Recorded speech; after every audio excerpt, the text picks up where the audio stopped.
ఆకాశం క్రింద భూమికి పైన సంచరించే ఎగిరే పక్షుల్లో ప్రాముఖ్యంగా 3 పక్షులు ఉన్నాయి. నంబర్ 1 పావురం, నంబర్ 2 పక్షిరాజు, నంబర్ 3 శంకుబుడి కొంగ. వీటిలో ఉన్న ప్రత్యేకత ఏంటో తెలుసా? ఒక జీవిత భాగస్వామితో జత కట్టడం ప్రారంభించిన తర్వాత చనిపోయే ఆఖరి క్షణం వరకు ఆ జతతోనే ఉంటాయి. వన్స్ ఒక జత కట్టిన తర్వాత చనిపోయే వరకు ఆ రెండే కలిసి ఉంటాయి. అద్భుతం. మనుషుల్లో కూడా ఈ నీతి విలువ లేదేమో.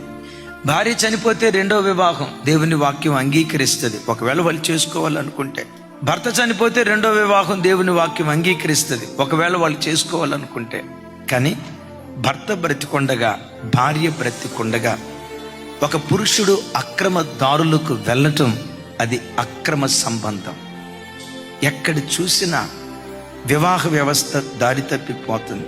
నా భార్య అందగత్తి కాదేనో, నాకేదో సంతోషం ఇవ్వట్లేదనో, నాకు నచ్చలేదనో పిల్లలు పుట్టిన తర్వాత అక్రమదారులకు వెళ్తున్నారు. ఏమండి, అలా ప్లీజ్ అండి మీకు దండం పెడతాను, నోరుమే, ఆడదానిలాగే ఉండు. నేనంట, నీ భార్య నోరు నొక్కగలవు, దేవుని నోరు నొక్కగలవా?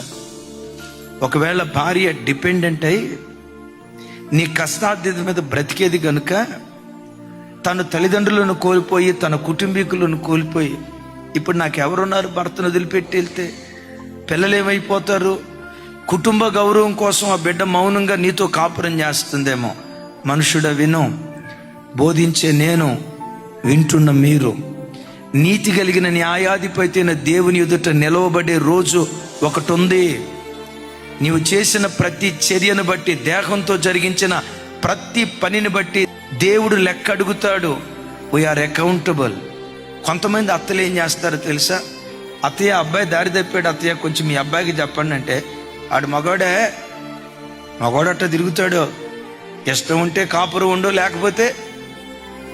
నేనంట, ఎట్లాంటి మొసలి బ్యాచి భూమి మీద బతికి ఎంత పాపం మూట కట్టుకున్నారో చూడ. బిడ్లరా, వివాహ బంధం చాలా పవిత్రమైనది.